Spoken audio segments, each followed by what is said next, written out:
Hello and welcome to another episode of the Cleveland Sports Bros podcast. I'm Matt alongside my brother Nick. Nick, how are you doing today? Very well. Very excited to talk about sports.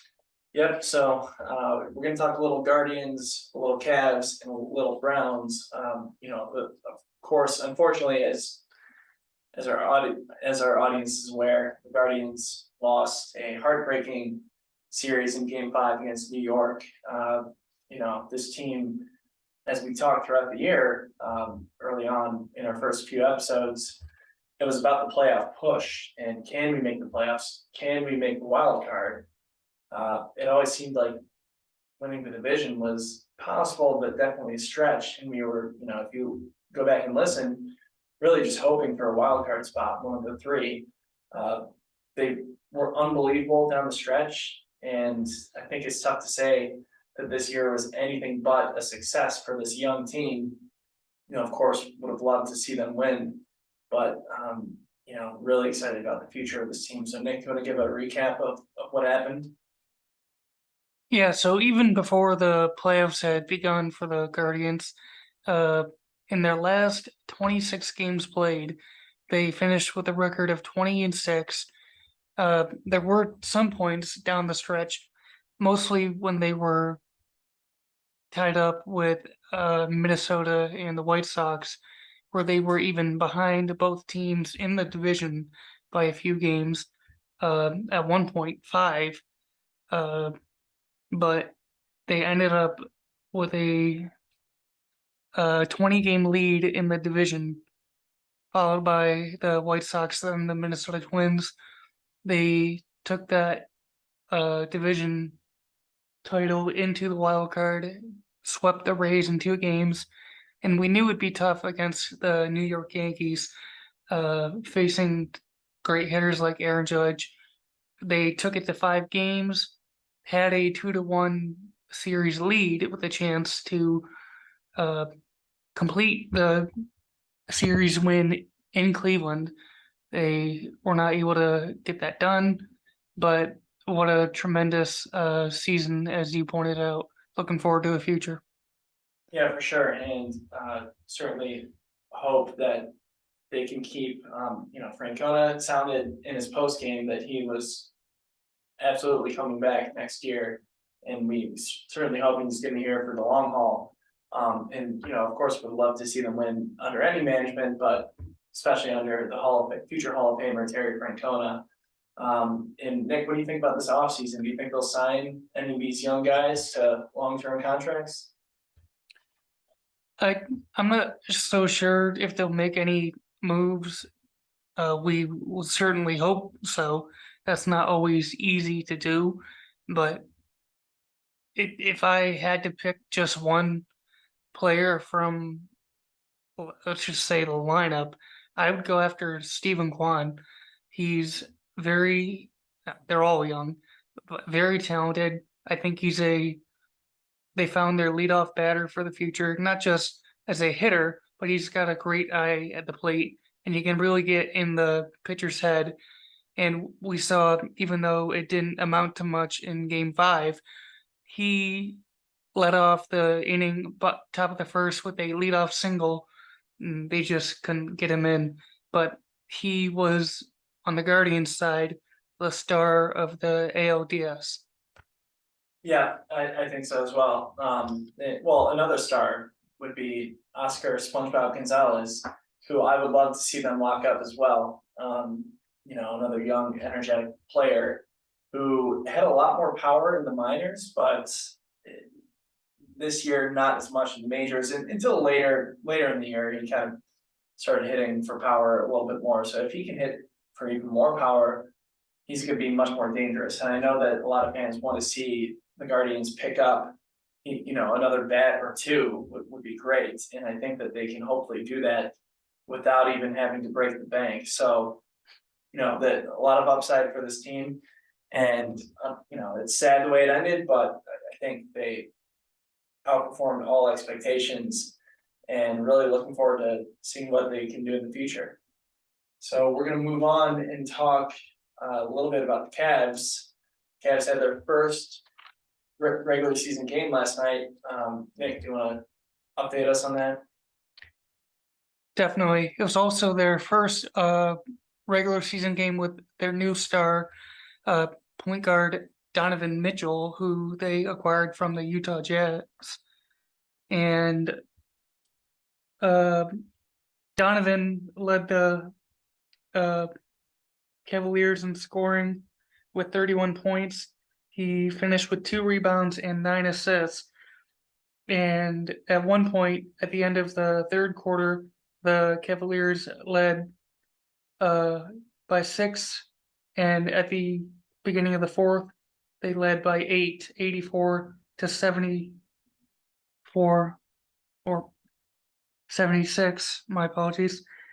But unfortunately, very early in the game, they lost their star point guard,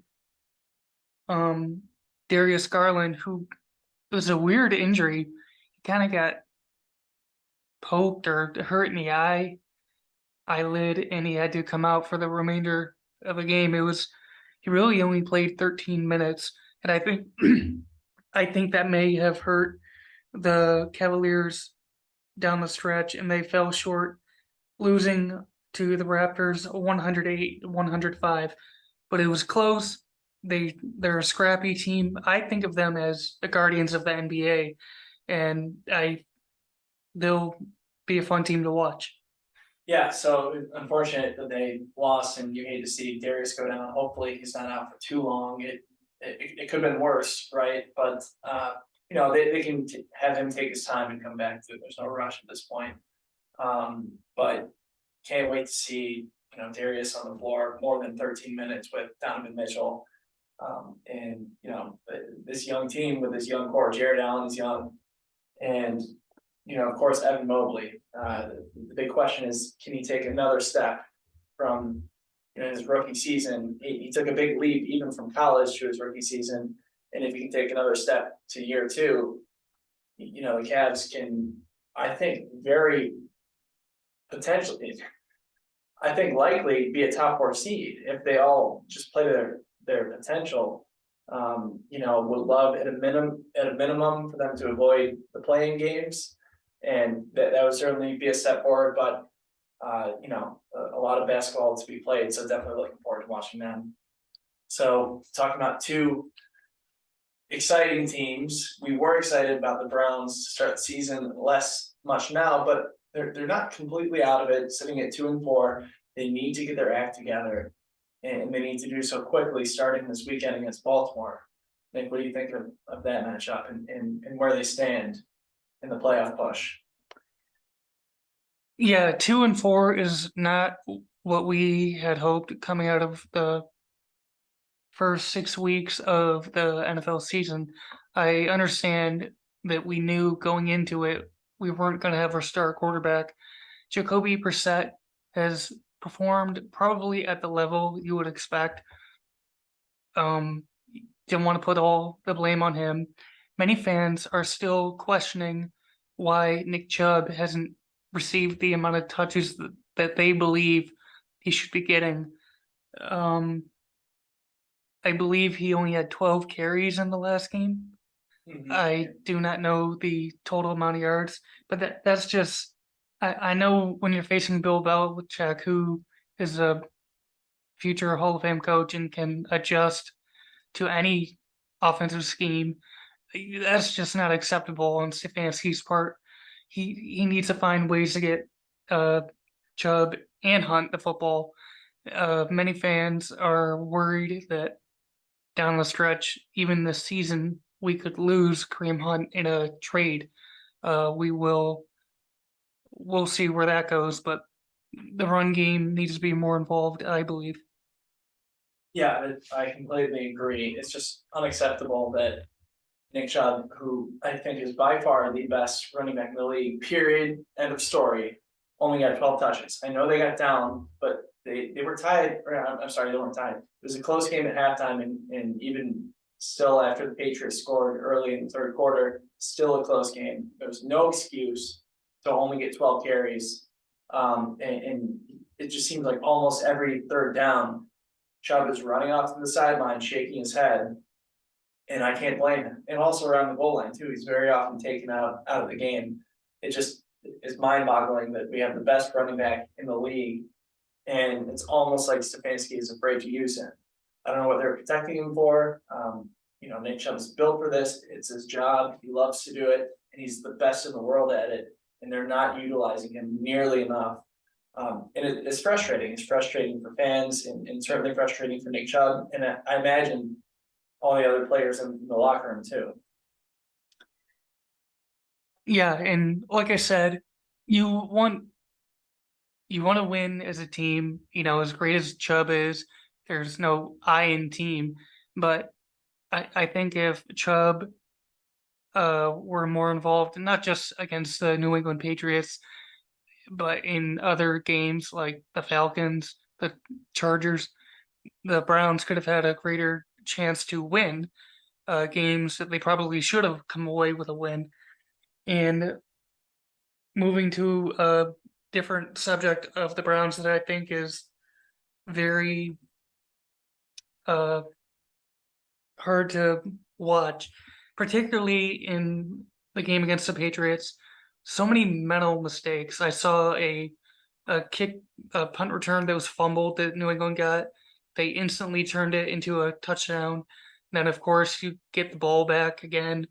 Brissett throws a interception, and that's against their third string quarterback. Mm-hmm. Yeah, so the Browns so far have not faced a lot of good quarterbacks, and we thought that they could take advantage of that early. Maybe with the exception, why can't I think of his name? With the Chargers, Herbert. yeah, Justin Herbert, but he's banged up, and we kind of held him in check. We couldn't stop the run in that game. So now, if you're looking at the quarterbacks in the next 5 games, we have Lamar Jackson in Baltimore, Joe Burrow in Cincinnati, Tua should be healthy in Miami and playing, then Josh Allen in Buffalo, and then Tom Brady in Tampa Bay. So if they couldn't beat that weak quarterback lineup that we saw in the first 6 games, they beat 2 of them. They're going to be out of the playoff hunt very soon. So they really need to turn around offensively, defensively, and special teams, because all 3 phases have been pretty weak. And certainly, even if the offense has performed well at times, the other 2 phases of the ball have not. So they really need to hit on all 3 phases to be able to win some of these games. Yeah, and one final point. Like you said, they need to hit on all 3 phases. They really need to. It's hard to do, but they need to do it like instantly. But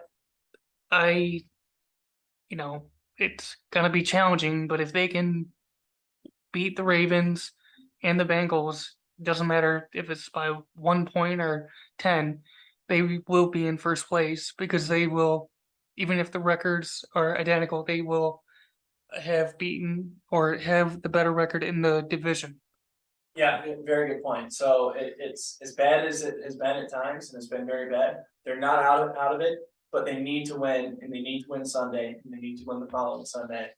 Otherwise, the season is take a miracle and then we come back. So luckily, Baltimore and Cincinnati, pretty much every team that they're playing except for Buffalo has had some issues in the next 5 games until Deshaun comes back. So they're capable of winning, but they need to just go out and do it. So really looking forward to seeing if they can turn the ship around on Sunday. All right, and that has been another episode of the Cleveland Sports Bros podcast. Thank you everyone for listening. Have a great rest of your day.